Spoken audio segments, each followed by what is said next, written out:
হরে কৃষ্ণ, রাধে রাধে।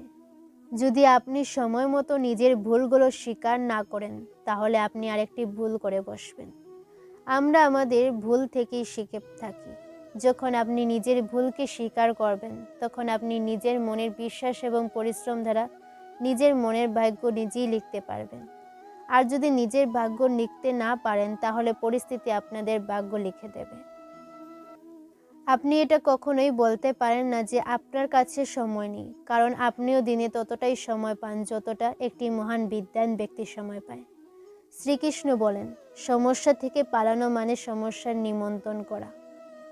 জীবনের নানা সময় সমস্যার সম্মুখীন করতেই হয় এবং এটাই জীবনের অটল সত্য। একটি শান্ত সমুদ্রে নাবিক ভালো জাহাজ চালানো শিখতে পারবে না, তেমনি যদি আমরা আমাদের সমস্যা থেকে পালাতে থাকি তাহলে আমরা ভালোভাবে জীবন কাটাতে পারবো না। বিশ্বাস এমন একটি শক্তি যা ধ্বংস হওয়া পৃথিবী উজ্জ্বল আলো এনে দিতে পারে। বিশ্বাস পাথরকে ভগবান বানাতে পারে, আর অবিশ্বাস ভগবানের তৈরি মানুষের মনকেও পাথর তৈরি করে দিতে পারে। জীবন কাঠিন্য আমাদের জীবন নষ্ট করতে আসে না, বরং আমাদের মধ্যে থাকা সামর্থ্য এবং শক্তিকে বাইরে আনতে সাহায্য করে। কাঠিন্যকে এটা জানতে দিন যে আপনি তার থেকেও বেশি মজবুত ও বেশি কঠিন। কোনো ডিগ্রি না থাকা আসলে উপকারী। যদি আপনি ইঞ্জিনিয়ার বা ডাক্তারের ডিগ্রি পান তাহলে আপনি একটি কাজ করতে পারবেন, আর যদি আপনার কাছে ডিগ্রি না থাকে তাহলে আপনি সব কিছুই করতে পারবেন। বৃষ্টির সময় সমস্ত পাখি আশ্রয় খোঁজে, কিন্তু বাজ মেঘের উপরে উড়ে বৃষ্টির পরোয়া করে না। ব্রহ্মাণ্ডের সমস্ত শক্তি আমাদেরই। আমরাই নিজেদের চোখে হাত রেখে দিই আর নিজেরাই কাঁদি যে আমাদের জীবন কেন এত অন্ধকার। যদি আপনি কিছু কথা এবং পরিস্থিতির ফলে চিন্তিত হয়ে যান যা আপনার নিয়ন্ত্রণে নেই, তো তার পরিণাম হলো আপনার সময়ের অপচয় এবং ভবিষ্যৎ নষ্ট। শ্রীকৃষ্ণ বলেন, যে একবার অপমান সহ্য করে নে সে মানুষ, যে দুবার অপমান সহ্য করে নে সে মহাত্মা, যে তিনবার অপমান সহ্য করে সে ব্যক্তি মূর্খের দলে পড়ে।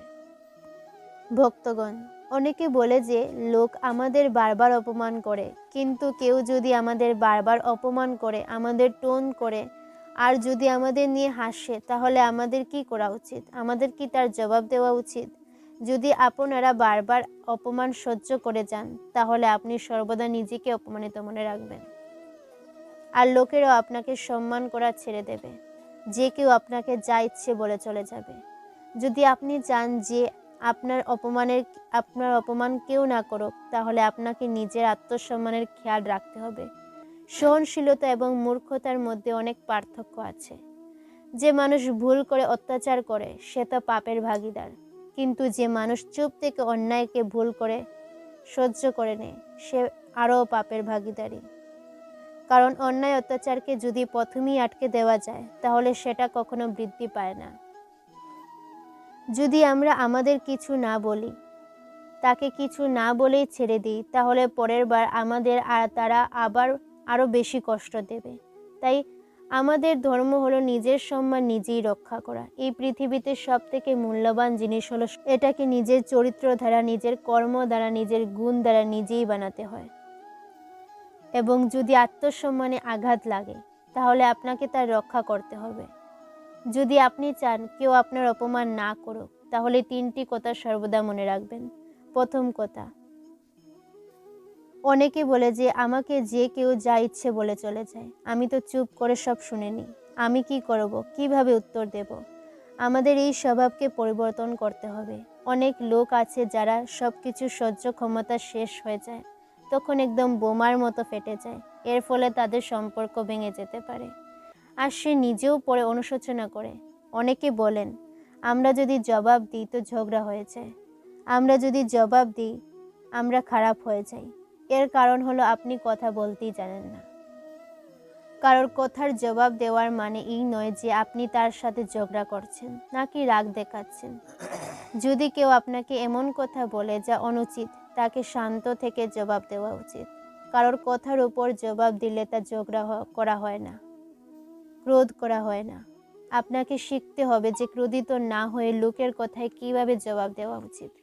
অনেকে বলেন যদি আমি জবাব দিই তাহলে ঝগড়া হয়ে যায়, অনেকে বলেন যদি আমি জবাব দিই তো সামনের লোক আবার অনেকটা কিছু বলে যান, যার ফলে আমরা একদম চুপ হয়ে যাই। আমরা কি করব? আমরা কথা বলতেই পারি না। কিন্তু যতক্ষণ না আপনি কথা বলবেন ততক্ষণ আপনি বলতে শিখবেন না। এমন চলতে থাকলে তাহলে যে কেউ আপনাকে চুপ করিয়ে চলে যাবে। যত কথা বলবেন ততই লোকের প্রশ্নের ভালো জবাব দিতে শিখবেন।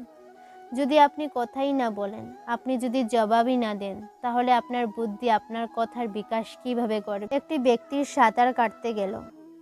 যখন সে ব্যক্তি প্রথম দিন সাঁতার কাটার জন্য যায়, সে তো সাঁতারই জানতো না, তাই সে ডুবে যাচ্ছিল। তার বন্ধু পাশেই দাঁড়িয়েছিল। সেই ব্যক্তি যে ডুবে যাচ্ছে সে তার হাত পা চালাতে লাগলো, কিন্তু সে ডুবতেই থাকলো। তখন তার বন্ধু দেখলো যে এ হয়তো ডুবে যাচ্ছে, তখন তাকে বাঁচিয়ে আনলো। সে জল থেকে এতটাই ভয় পেয়ে গেল যে সে ভাবলো আমি জলে তখনই নামবো যখন আমি সাঁতার শিখে যাব।